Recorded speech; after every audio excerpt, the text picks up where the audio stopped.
The Michigan DNR Hunt Fish app is your digital connection to all things hunting and fishing in Michigan. Buy, store, and display your hunting and fishing licenses, check your points and chances for elk and bear, apply for the draw, and view drawing results. Access all the hunting and fishing regulations, view your hunter safety certificate, and report your harvest, all from within the Michigan DNR Hunt Fish app. Just click the app banner at the top of the page for download instructions at michigan.gov/hunting.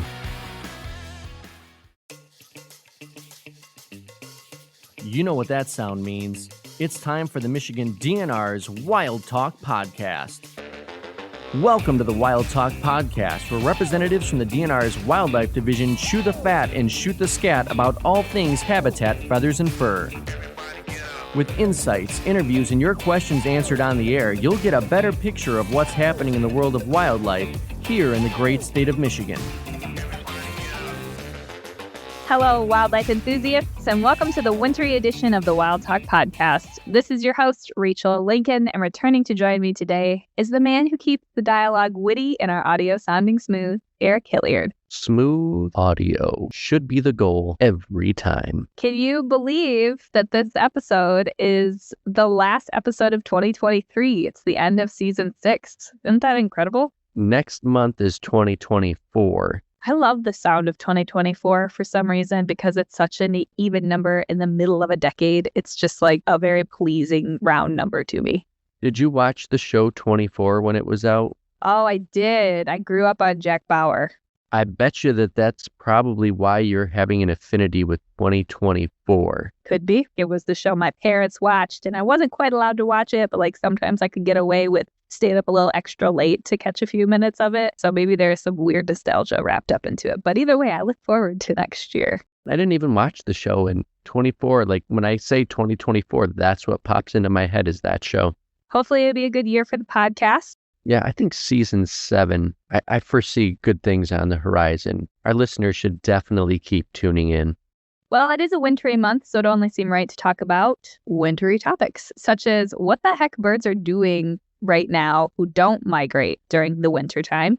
Then we can dive into one of Michigan's more elusive mammals, the American marten. And then, of course, later on, you'll have a chance to win a Wildtalk Podcast camp mug. Now, before we dive into all things habitat with the Southwest Region Manager, let's hear a word from our forest.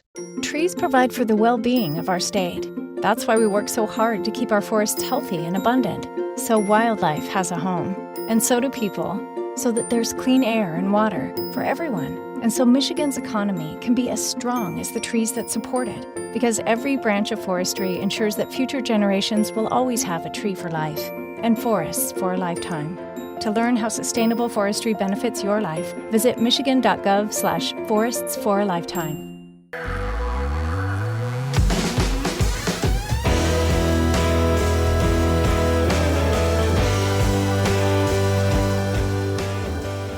Today we are joined by Mark Mills, the Regional Wildlife Manager of the Southwest Region, to chat about the awesome work going on across the Southwest counties. Thanks for joining us today, Mark. Well, thanks for the invite. Come and talk about what we do. Well, what would you say is the biggest accomplishment your region has tackled this past quarter? Of course, one of our massive annual efforts is closing out our budgets from last year and our work plans and setting up budgets and work plans for the next fiscal year, which starts in October.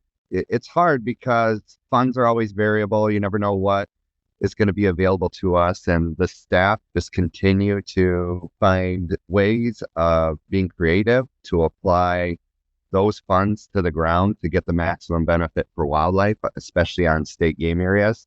And that's one thing I'm especially proud of this region and the way that the staff work together is they really take a landscape level approach. They really stick to the priorities, the habitat and the species priorities that we've identified for the region. And that shows in their budget requests, and it shows in the creative ways that they approach on the ground problems. Like, how do we get fire on the ground? How do we get these timber sales to improve wildlife habitat? And it shows in the budget, and it shows that they're very conscientiously approaching what we do every day to make sure that we're squeezing every benefit out of those funds available to us that we can. And I think that's something that shows the hard work and very thoughtful nature that the region brings to efforts like that. They're like the coupon clippers of government agencies looking for ways to stretch the dollar and get the most bang for the buck. Absolutely. Absolutely. And that involves many different partners like National Wild Turkey Federation, local conservation districts. We're often working with local conservation districts and other groups you might expect us to work with, and sometimes groups you don't expect us to work with, like the city of Portage, where we have Gordon State Game Area, because the city's now deployed trash barrels and is picking up the trash. That's a very simple thing, but it surely helps to make those sites more inviting. And that partnership just increases what we can do and the quality of the opportunities offered to members of the public. What's up next on the docket? Any big projects coming up this winter?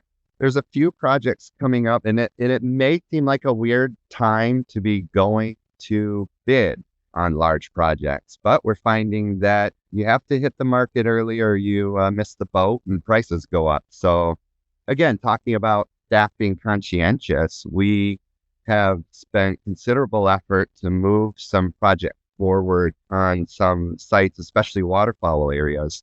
So for instance, Maple River at the state game area up there, we have some dikes that are being reconditioned essentially or rebuilt. And that involves a process of engineering. It involves a process of taking those designs and releasing them onto the market to obtain bids. Projects like that, we have multiple that are coming through. It's ideal for them to hit the market in January, even though we really don't start working on them until May. And those are some of the big efforts and the types of things that we're trying to push forward in what many people might expect to be our off season. It really isn't. It's just as busy. The work looks a little different sometimes, but those are the types of projects we're really trying to push forward now. And we continue to do habitat work through the winter. We have areas that we can't effectively do the habitat management that we might want to in the summer when it's probably most comfortable to do it because of the presence of endangered species like Massasauga rattlers or Kerner blue butterfly. So we go out and do that work in the winter when those species aren't out and about, and we don't have to be as concerned. What kind of winter activities do you do for Kerner blue butterflies? For Kerner blue butterflies, we have sites across Allegan State Game Area and Flat River State Game Area. And one of the ways that we manage the habitat for those species and for other species that live and thrive in those same types of habitats, oak savanna specifically, we like to mow openings and make sure we're removing woody vegetation. That benefits the Kerner blue butterfly because it gives them open areas where the flowers that they feed on can thrive. But it also creates wonderful habitat for red-headed woodpeckers who key in on those savanna spots, and wild turkeys and white-tailed deer. So it's work that we do for a multitude of different species. We have to do it in a different way in order to protect and enhance the habitat for those endangered and threatened species as well. So really, when you clear all that stuff out, it's almost like you're setting the table for wildlife, and like everybody's invited and thriving, and they get to feast on the things that they feast on and feel at home due to the work that your staff is doing there in the Southwest. That's always our goal. Yeah, I always think it's really interesting to hear biologists are mowing snow for butterflies. It seems like such a funny concept, but truly some of the best management for these endangered or vulnerable species happens during the winter time. So it's a critical time of year for you guys. Are there any notable individual achievements made by members of your team that you'd want to highlight? The Muskegon State Game Area staff and the Fenville Farm Unit staff at the Allegan State Game Area. We are in the midst of a managed wetland planning effort, and that's something that others have talked about, and there's information online. But Greg and Nick Hunter Pulling at Muskegon have all been integral in having those conversations. And again, they're in the midst of it, and there's more to be done. But that engagement has been very interesting and I think helpful for us to walk through. And down at Allegan, it's primarily Don Poppy, the wildlife biologist, Mike Richardson, the wildlife technician, and a couple of the wildlife assistants, Jake Crawford and Dean Borman, that have been mostly engaged in that process. So I think it's important to recognize that a lot of times we get attention for going out and doing big things on the landscape, but we don't highlight or value the effort that goes into planning those activities and those programs, right? So managed wetland areas, there's 7 of them across the state, some in Southeast region, 2 in Southwest. There's a lot of planning and effort and future direction that we're trying to provide for those areas. A shout out to Ken Kesson. He is the private lands wildlife biologist covering all of Southwest region. He has been implementing some very, very cool projects on the ground with multiple different partners that I think deserve to be highlighted. We can't highlight them all.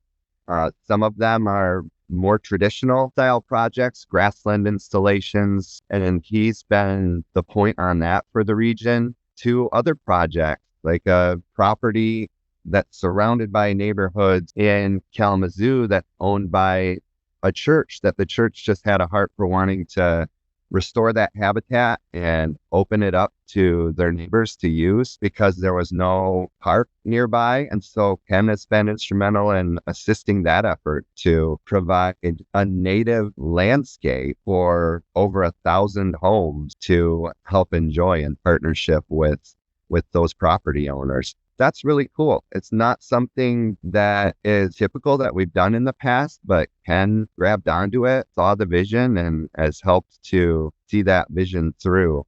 In addition, Ken continues to work hard on all sorts of other projects, whether it's supporting and looking for unique ways to help get deer that are harvested into the food bank system, help those who are underserved, working with a summer camp for youth to help provide some neat outdoor related items and encouragement to those kids to enjoy the outdoors and to value all of those things that really fall within the mission of our department. So Ken continues to consistently think outside the box and approach problems that he sees across the landscape in unique ways. So what you're saying is he's a real can-do kind of guy. I can't argue with that. Ken is our Energizer Bunny. Energizer Bunny. He's the Energizer Bunny. There you go. He just has a K on his chest, not the E. Oh, it sounds like he's doing a lot of awesome work. And I bet you could say the same for all of your staff who are always busy taking on additional projects and doing different things for conservation. So it's really cool to have such an awesome team of people who do a lot of great work. I agree. And I cannot say enough how much of a blessing it is to lead this region and the staff in this region. It's a wonderful team. Just an honor to work with them. All right. Well, thanks so much, Mark. It's always a joy chatting with you and having you on the podcast. And we appreciate you taking the time to tell us about the awesome work your staff have been up to. All right, folks, don't fly away or you'll miss all things feathers coming up next.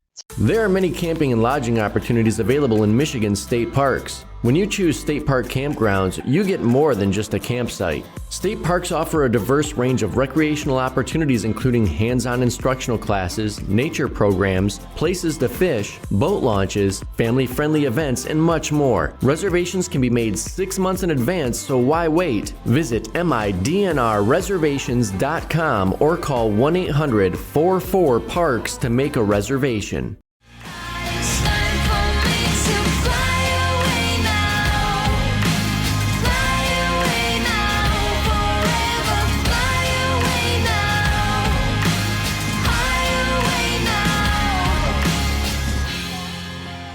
Today we're talking about the pileated woodpecker. The scientific name Dryocopus pileatus is a large and striking bird native to North America. It stands as the crowning glory of the woodpecker family because these birds are pretty large and they're recognizable by their bold black and white plumage with a vivid red crest on top of their head.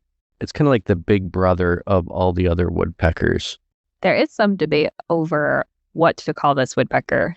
be it pileated woodpecker or pileated woodpecker. I myself have always been a pileated woodpecker type of person, but it is up for contentious debate. So it would be interesting to know what camp people fall into, pileated versus pileated, and then overlap that with piping plovers, if you're a plover person or a plover person. And I wonder if there's some kind of Venn diagram that could occur over how people pronounce bird words. Males and females are roughly about the same size. There's not a lot of difference in size between the sexes. Now, typically, they're about 15 to 19 inches in length with a wingspan of 26 to 29 inches wide. So they're not small birds, and they're comparable to the size of crows. And the best way to tell the difference between males and females is that males have a red mustache, which is actually a red cheek stripe that looks like it starts in the corner of their bill and runs down their neck, but also it looks like a mustache. So they're about the same size. They have the same red crest on top of their head. You'll see them interchangeably throughout the year. But if you can get some binoculars to check out their heads, you will see a definitive red mustache, and it's really cute. That sounds like a very interesting facial accoutrement. The fancy birds. Now, like other woodpeckers, pileated woodpeckers have an undulated flight path or flight strategy, which means they don't really fly in a straight line like a crow does. Instead, they will open up and flap their wings to fly higher during powered flight, and then they'll pull their wings tightly into their bodies and dip lower, and then rise again. So it's kind of like they're on a mild roller coaster. But it's interesting, and it's an easy way to identify woodpeckers as they're flying through an open space like in your backyard, or if you're watching birds in a forest, you can see this kind of swooping flight pattern that indicates it's a woodpecker. And then just due to its sheer size, you can easily identify it's a pileated woodpecker.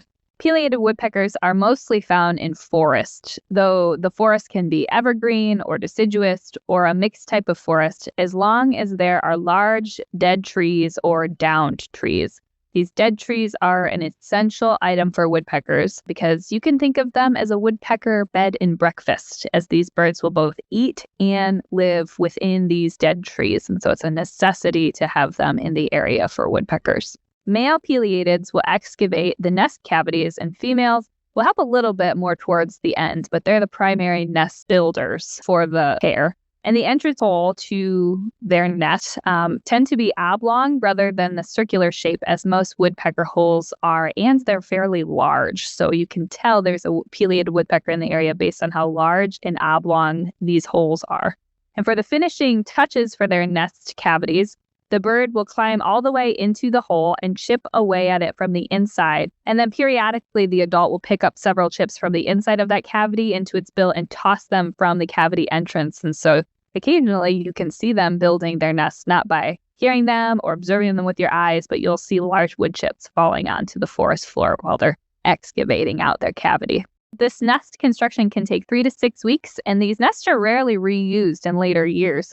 Instead, other creatures will come and take up residency in these nesting cavities, allowing woodpeckers to play an incredible role in our ecosystems as they're the primary carpenter of homes for so many other species. So after they've abandoned one of those nest sites or one of the places where they've been foraging for food from in these tree cavities, then that cavity will become a vital shelter for other wildlife species, other birds like swifts and owls, even wood ducks, and then even some mammals like bats and pine martens. So they do the work of creating these holes, they nest within them, and then they vacate them about a year later and other critters move in. So it's a cool little cycle of home sharing. Now, in addition to being awesome and making giant holes in trees and leaving behind homes for other critters, they're also expert foragers. So they use their extremely strong chisel-like bills to excavate large rectangular or oval-shaped holes in trees in search of carpenter ants, caterpillars, wood-boring insects, and other small insects that dwell in those dead and down trees. And their long, barbed tongues are the perfect tool for how to extract their prey from deep within the tree bark. So they somehow can hear where these insects are at. They dig a hole, they scoop them out with their barbed tongue. How long is the tongue? Like, is it relatively short compared to like a hummingbird, for example, or? That is a great question. Let's look it up right now. Oh my gosh. Oh, okay. So find some additional credible sources here, but the first source says that woodpecker tongues vary in length depending on the species. Large species, such as the pileated woodpecker, can have tongues about 5 inches long. 5 inches! That's a third of its full body length. That's pretty impressive. An interesting article by American Bird Conservancy talking about the amazing secrets of the woodpecker tongue. And the photos in here are just incredible. A woodpecker's tongue is so long, it needs to be coiled around the back of its skull. So there's a picture in here. When the tongue is in its mouth, it goes down below the back of its skull, around to the front of the skull, and then kind of sits in the inside of the top portion of the beak. And then when it ejects the tongue out to grab a grub, it pulls it all the way through around its head and shoots it out its front of its beak. That's bananas. So it's like a retractable dog leash, basically. Exactly. That is the way to think of a woodpecker tongue. Well, this is a really neat article about all things woodpeckers and the structure of their bill. We could link to this in our show notes. It's The Amazing Secrets of Woodpecker Tongues from the American Bird Conservancy. And if you're interested, I recommend giving it a look. It's really interesting. That was a cool little rabbit hole. Mm-hmm. Woodpecker tongues are incredibly fascinating, but the other thing I want to know about is the woodpecker brain.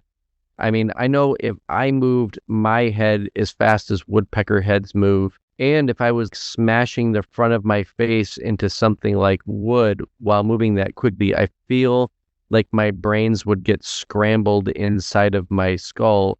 How in the heck do woodpeckers not scramble their brains?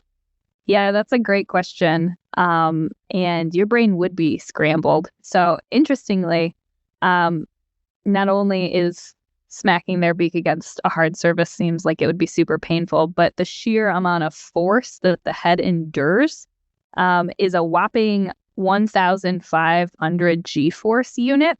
Now, for comparison, a typical roller coaster that we would go on, we only experience 5 G-force units. And so woodpeckers, with their constant thrumming, it just seems like an imaginary number of G-force that is happening in their head. So there's a couple different theories about how they manage to bang their head away on a piece of wood that quickly and not get brain damage. The key to the woodpecker survival lies mostly in how it converts the energy that it absorbs. So when a woodpecker strikes a tree, the impact energy, so the energy that is created during that collision, is converted to strain energy in the body. So basically, energy is created and then it shoots the strain energy throughout its entire body. It's not just consolidated in its head.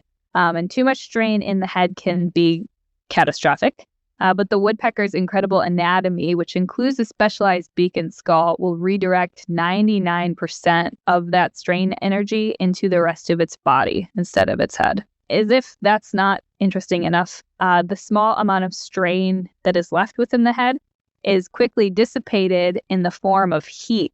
So the process protects the brain from damage, but it also causes the temperature inside of its skull to rise quickly, which is why woodpeckers often take frequent breaks when they're pecking away. So that way the whole body doesn't overheat because its whole body is involved in the fight to protect its brain from damage. So it's a crazy system that's happening. And we study that. Humans study the impact that's occurring and how they're able to drum away without getting brain damage, because we might be able to apply some of that science to our everyday life. So we can improve vehicles and what happens to us when we get into a vehicle collision, that kind of force that's created there. Airplanes, places where those kinds of catastrophic type movement hits unmovable object, and how we can create safety measures to prevent catastrophic impacts is something we study. Fascinating. Another theory is that the brain is also tightly packed in their skulls, so it prevents the organ from banging around. So it sits at an angle toward the back of its head. So there's a flat surface that faces the front where the majority of that blow hitting the tree is coming from, so it absorbs all of the energy. So it's a mix of redirecting energy throughout the whole body, so that it's not just the head absorbing all of the force, paired with a tightly packed brain so that it's not really rattling around.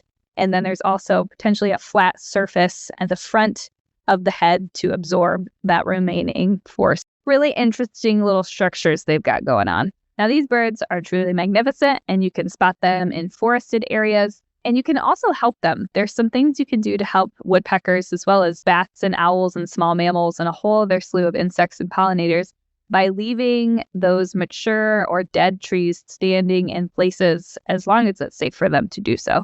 Like we mentioned a few minutes ago, dead trees, downed logs are homes and places to feed from for so many different wildlife species. And so just by leaving them be to naturally rot and decompose without assistance can be super helpful to some of your local native wildlife populations. Another way to help pileated woodpeckers is to simulate a tree cavity. If all of the dying trees have been removed, you can also simulate a dying tree by putting up a nest box that can attract a breeding pair. Now, the Cornell Lab of Ornithology has a downloadable template for how to make a nest box with excellent directions for how and where to create and hang the nest box. And we will link to that in the show notes. But the nest box must be constructed and put up before the breeding season, which takes place from about May to mid-July.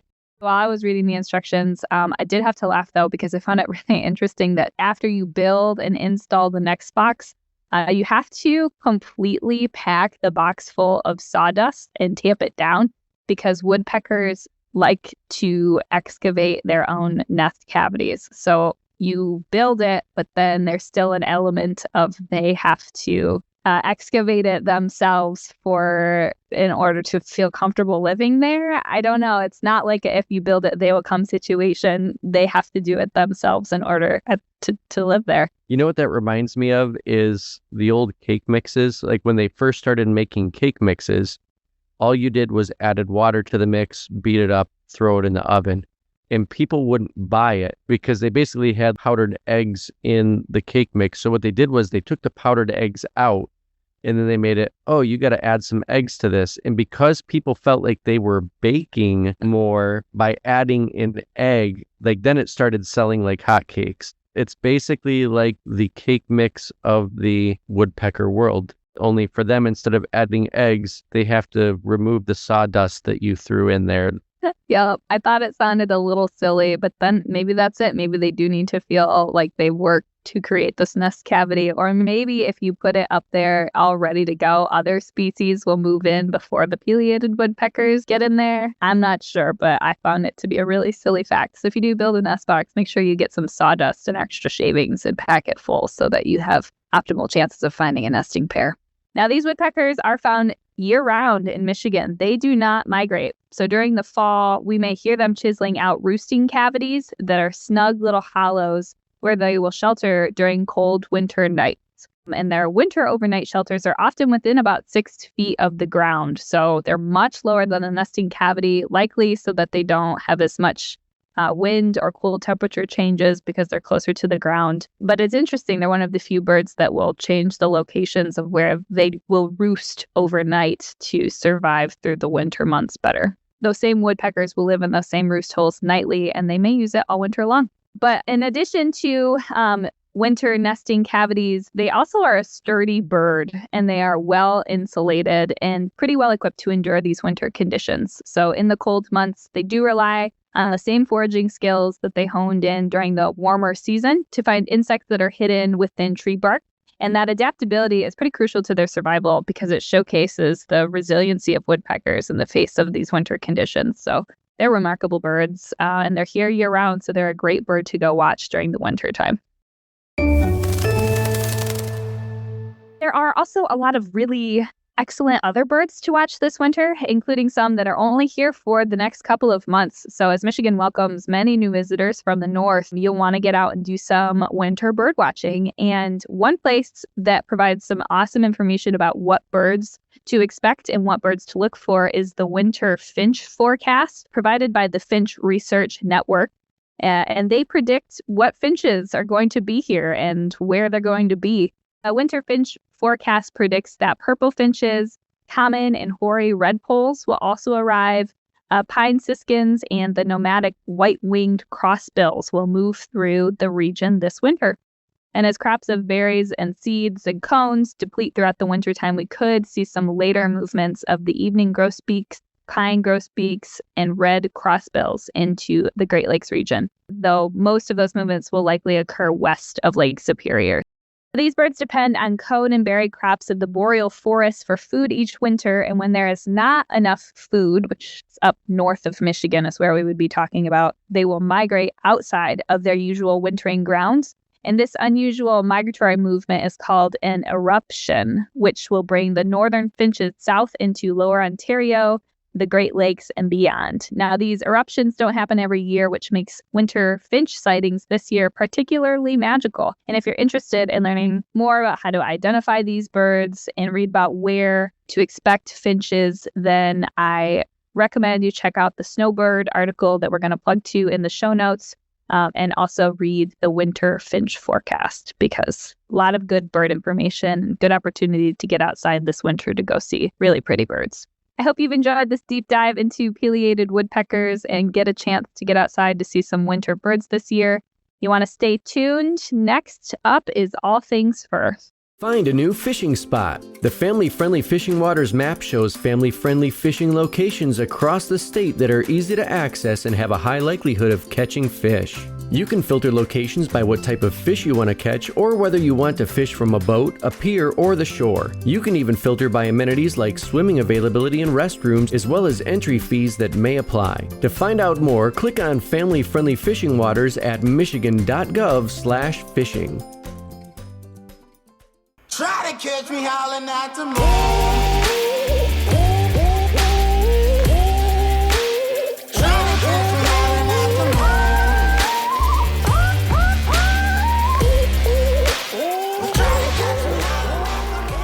The American marten, which is also known as the pine marten, is a captivating and elusive member of the weasel family, which are also called mustelids, found in the forests of northern Michigan. Jesse Lincoln, who we just had on the podcast last month, got to have a really interesting encounter with an American marten and a black bear.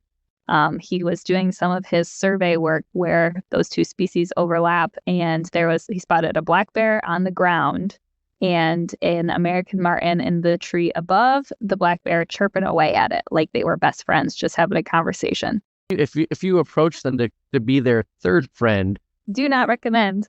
Yeah, the definition meet cute would be a little bit different in that scenario, potentially. So, oh yeah. Speaking of meat being cute, American martens. So they have this really long, sleek body of this really soft, luxurious fur. Very closely resemble a slim domestic cat. So they do have cat-like features to them. They have a slender physique with sharp, retractable claws and really keen senses that make them agile hunters and adept climbers. So they most often are living and found within trees and rarely found on the ground. Their fur, which is mostly dark brown on the sides, except for a tawny or orange patch covering their throat and chest. And that tawny patch could be anything from like a yellowy sort of vanilla type color to a bright orange. There's a lot of variety that can happen with that patch, which makes them really unique critters. In addition to those dark brown sides and the orange patch on their throat and chest, they also have these cat-like ears that are rimmed with white. And head to tail, they measure between 22 and 26 inches, and their bushy tails make up about 6.5 to 8.5 inches. So they're relatively small animals, but they have a really bushy tail, which is the easiest way to distinguish them from a fisher or a mink, which are other two weasel species in Michigan that look similar. But you can tell American marten by its size, but also from its bushy tail that it has. And that they're relatively small. They typically weigh only between 1.5 to 3 pounds. So really small, slender, house cat-ish, kind of how I would describe them. Martens are well adapted for life in the northern woodlands, mostly areas consisting of Douglas firs, spruce trees, mixed hardwood forests, and they will completely avoid open areas, especially areas that have been recently clear-cut or recently burned. They like thicker vegetation, old-growth vegetation. They can crawl up to the top of these trees and live within the canopy. They're solitary and territorial animals, with males covering larger territories than females will. And the breeding season typically occurs in July and August, although the fertilization doesn't immediately occur. So females will delay implantation and development for about 6 to 8 months. so that the kits will be born in March or April. So both the breeding season and the delivery and kit rearing season will occur when food sources are abundant. So it's somewhat unusual in mammals, but it's really interesting that during their times of most activity during the breeding season and the birthing season, they will only do when food sources are abundant to cover the energy that they are expending. There's usually 3 or 4 kits to a litter, and they're born in these well-hidden dens, and they are often born blind and deaf and have very sparse hairs on them. So there's not much to a baby marten until about 3 or 4 months later, when the juvenile will reach adult size and then start to move out on its own. It probably look more like a naked mole rat when they're born. That's the image that I conjured up. Very naked mole rat-like until all their hair comes in and their eyes form, and then they become this really cute little critter. You looking up a picture of a naked mole rat? Yes. Oh my gosh, they are hideous. Here you go. Can you even see that? Oh, I can. I wish I couldn't, though. Things nightmares are made of. Well, diet plays a crucial role in the American marten's survival, and as opportunistic hunters, they feed on a diverse range of prey, including other small mammals, birds, insects, and fruits. And their adaptability in diet is essentially for thriving in Michigan's varied ecosystems, from dense coniferous forests in the Upper Peninsula to mixed hardwood forests in the Lower Peninsula. They can find a variety of different foods in all of those different regions that they live in. The history of American martens in Michigan is really intertwined with the state's expansive forests. They were once abundant, but martens faced population declines in the 19th and 20th centuries due to unregulated trapping and habitat loss. It's a similar story to so many other Michigan species. But with conservation efforts, including habitat protection and a reintroduction program, they've contributed to the recovery of American martens in recent years. And today, Michigan is home to a marten population that's viable enough for us to now have regulated trapping to occur annually, which really is a testament to the state's commitment to preserving its diverse wildlife species. Marten trapping can occur in Zone 1, which is the Upper Peninsula, starting today, December 1st through December 10th. And trappers can harvest 2 martens in a trap year with their fur harvester license and their marten kill tags. Now, fur harvester licenses and the free marten kill tags are available through the last day of the trapping season, and they can be purchased from DNR customer service centers online at michigan.gov/DNR licenses or through the Hunt Fish app. You do need a physical kill tag to put on the animal after harvesting, and so it would be best to go pick up the marten kill tags in store as opposed to ordering them online, so that you don't have to wait for shipping to take place, because you need to have those kill tags in hand if you're going to go out and trap for a marten. It is a requirement of all harvested marten to be tagged immediately after harvest and then registered at a DNR office by December 13th. While registering the animal, the DNR will attach an official seal to the pelt, and the location of take, date of harvest, and the manner of harvest will be recorded when the animal is sealed.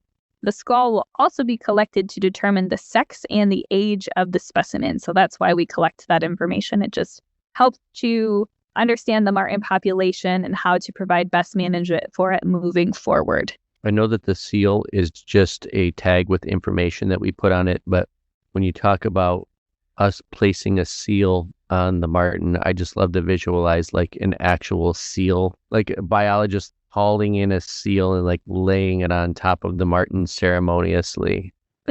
Bring forth the ceremonious seal. The great ceremony seal. Oh. So if you're planning on going out to do any trapping for marten, just know you do have to register the animal after harvest. And if you need to know the location of registration stations, you can find those online at michigan.gov/trapping. Stick around. Up next, we have a question to answer from the mailbag. Michigan.gov/DNR Trails is your destination for trail maps, trail etiquette, and trail closure information. Trail information for biking, cross-country skiing, horseback riding, hiking, off-road vehicle riding, snowmobiling, snowshoeing, and even water trails for kayaking and canoeing are available. While you're there, remember to check out information about pet-friendly recreation, track chairs, and the Iron Bell Trail. All available at Michigan.gov/DNR Trails. Now it's time to reach into the mailbag and see what we've got. One, two, three. Hi. When trying to identify oak trees, some of the leaves at the top of the tree have pointed ends, like red oak trees, and the bottom leaves are all rounded, like white oak trees. So, how do I identify it? We reached out to our Forest Resource Division staff, and they believe that the leaves are most likely from a red oak variety. Now, some red oaks can have distinctive points and rounded tips, and occasionally it can hybridize, but the most likely explanation is that it is from a red oak species. Remember, if you've got a question that you would like to hear answered on the air, record a voice memo on your phone and email it to us at dnr-wildlife@michigan.gov. Your questions could be featured on the mailbag. Michigan conservation officers are working hard to protect and keep the outdoors safe for current and future generations. If you witness a natural resources violation, you can call or text the Report All Poaching hotline 24 hours a day at 1-800-292-7800 or fill out the complaint form available at michigan.gov/RAP. If you would like more information on becoming a conservation officer, click on Become a CO at michigan.gov/conservation officers.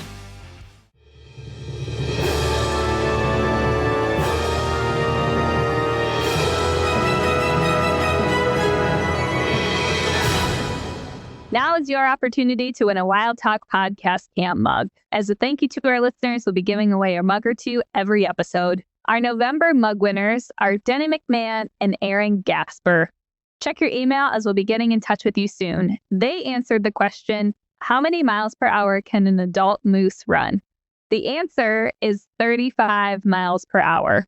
Now, a lot of you responded with 55 miles per hour, which is almost right. The answer is actually 35 miles per hour or 55 kilometers per hour. And we realized that we had a mistake on our moose page that listed moose ran at 55 miles per hour, which is incorrect. So for those of you who submitted a response with 55 miles per hour, we did keep you in the random drawing, and now we've corrected our moose page. But the correct answer is 35 miles an hour. So congratulations, Denny and Aaron. Now, to be entered into the drawing for this month, test your wildlife knowledge and answer our wildlife quiz question. This month's question is, what is Michigan's state reptile? Bearded dragon. It is not bearded dragon, but I like the enthusiasm in which you thought it was. Email your name and answer to us at dnr-wildlife@michigan.gov to be entered for a chance to win a mug. Be sure to include the subject line as Mug Me and submit your answer by January 15th. We'll announce winners and the answer on next month's podcast, so be sure to listen in and see if you won and for the next quiz question. Good luck, everyone. Well, thanks for joining us on this December edition of the Wildtalk Podcast. Remember, if you have questions about wildlife or hunting, you can call 517-284-WILD or email dnr-wildlife@michigan.gov. We'll see you back here next year in 2024 for another great year of the Wildtalk Podcast. This has been the Wildtalk Podcast, your monthly podcast airing the first of each month and offering insights into the world of wildlife across the state of Michigan. You can reach the Wildlife Division at 517-284-9453 or dnr-wildlife@michigan.gov.